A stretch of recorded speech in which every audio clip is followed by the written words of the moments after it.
The rock একটা নামেই সকল দর্শকরা তাকে চিনে ফেলে। ডাব্লিউডাব্লিউই রেসলিং ফেডারেশনের খেলাগুলো সকলের কাছে চোখে ভাসে। ইএসপিএন টি স্পোর্টস ইত্যাদিতে সন্ধ্যা হলেই বাংলা, পাকিস্তান, ভারতের মানুষরা অপেক্ষায় থাকতো দ্য রকের খেলা কখন হবে।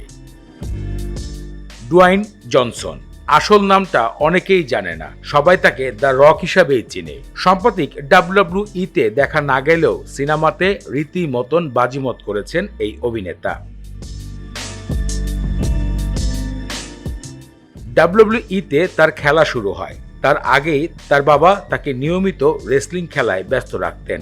বলাই চলে একটি রেসলার ফ্যামিলির থেকেই বড় হয়ে উঠেছেন দ্য রক।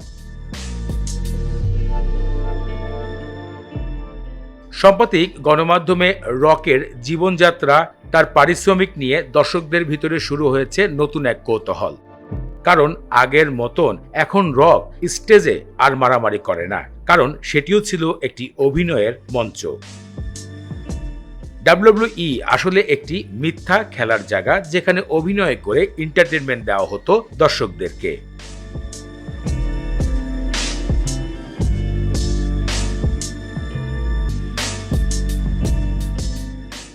ডুয়াইন জনসন সর্বমোট $800 মিলিয়ন মালিক, যা বাংলা টাকায় প্রায় 9,500 কোটি টাকা সমতুল্য। আমেরিকার টাইমস প্রতিবেদনে উঠে আসে প্রতিটি সিনেমার জন্য $30 থেকে $40 মিলিয়ন পারিশ্রমিক নিয়ে থাকেন দ্য রক। সাম্প্রতিক অনেকেই জানতে চায়, তাহলে যখন রক ডাব্লিউডাব্লিউইতে মারামারি খেলা করতেন তখন তার পারিশ্রমিক কত ছিল? এই কথায় উঠে আসে প্রত্যেকটি খেলার জন্য $10 থেকে $20,000 পারিশ্রমিক পেত ডুয়াইন জনসন।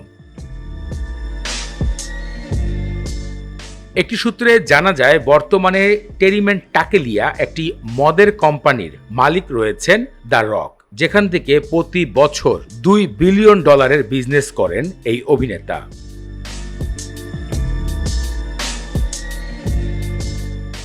বর্তমানে দ্য রক যেই বাসায় বসবাস করেন তার বাড়িটি প্রায় $30 মিলিয়ন খরচ করে তৈরি করেছেন।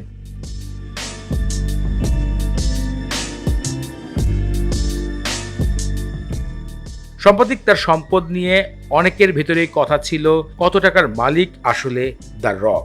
এই তথ্যই বলে প্রায় $800 মিলিয়ন মালিক বর্তমানে ডাব্লিউডাব্লিউ রেসলিং ফেডারেশনের দ্য রক, সিনেমা জগতের ডুয়াইন জনসন।